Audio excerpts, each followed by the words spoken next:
যে সমস্ত মেয়ে লোকের স্বামী রুক্ষ মেজাজের বদ মেজাজের, স্ত্রীকে দেখতে পারে না, স্ত্রীর কথা সহ্য করতে পারে না, স্ত্রীকে মারধর করে, স্ত্রী থাকা অবস্থায় সে আবার বিয়ে করতে চায়, স্ত্রীকে ফেলে রেখে চলে যায়, ওই সমস্ত মেয়েদের জন্য আজকের এই তদবিরটি অত্যন্ত গুরুত্বপূর্ণ একটি তদবির। আজকে যে নকশাটি আমি আপনাদেরকে দিতেছি এটা আমার বহু পুরাতন একটা কিতাব থেকে দেওয়া। এই নকশাটি দিয়ে আমি 200 লোকের অধিক কাজ করে দিয়েছি, তারা প্রত্যেকেই ভালো ফলাফল পেয়েছে, তাদের স্বামীকে তারা বশীকরণ করতে পেরেছে। আপনারা চাইলেও আপনার স্বামীকে আপনার বশ করে রাখতে পারবেন, আপনার বাধ্য করে রাখতে পারবেন। আপনার স্বামীকে আপনি যা বলবেন সে তাই শুনবে, তাই করতে রাজি হবে। মোট কথা, আপনার স্বামী আপনার কথা ছাড়া এক চুলও নড়বে না, সে আপনার কথায় উঠবস করবে। যদি আপনারা নিয়মটা শিখতে চান অবশ্যই আপনাকে সম্পূর্ণ ভিডিওটি দেখতে হবে। ভিডিওটি যদি আপনারা স্কিপ করে দেখেন তাহলে হয়তোবা ভিডিওর কোনো গুরুত্বপূর্ণ স্টেপ আপনার মিস হয়ে যেতে পারে, যার কারণে এই ভিডিওটি আপনার কোনো কাজে নাও আসতে পারে।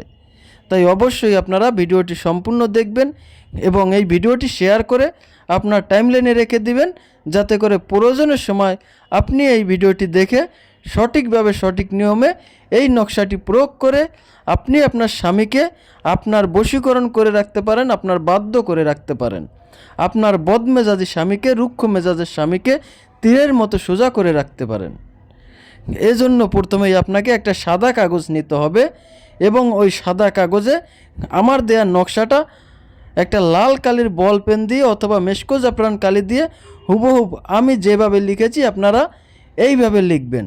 যদি মেশকো জাফরান কালি দিয়ে লিখতে পারেন তাহলে সবচাইতে ভালো হবে।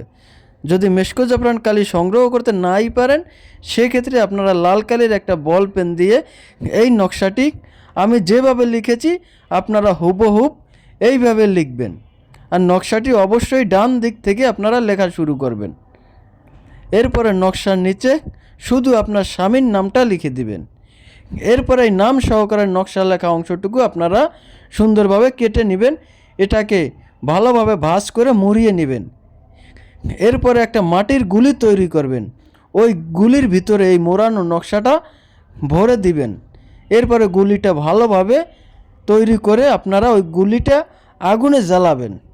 যতক্ষণ পর্যন্ত এই গুলিটা লাল বর্ণের না হয়ে যাবে ততক্ষণ পর্যন্ত এই গুলিটা আপনারা জ্বালাতে থাকবেন। দেখবেন মাত্র 5 থেকে 7 দিনের মধ্যেই আপনার রুক্ষ মেজাজের স্বামী, আপনার বদ মেজাজের স্বামী ঠিক হয়ে যাবে, সে আজীবনের জন্য আপনার বশ হয়ে যাবে, আপনার বাধ্য হয়ে যাবে। সে যদি আপনাকে ছেড়ে দিয়ে চলে যেয়ে থাকে সে অবশ্যই মাত্র 5 থেকে 7 দিনের মধ্যেই আপনার কাছে চলে আসবে, ছুটে আসবে, আপনার সাথে যোগাযোগ করবে।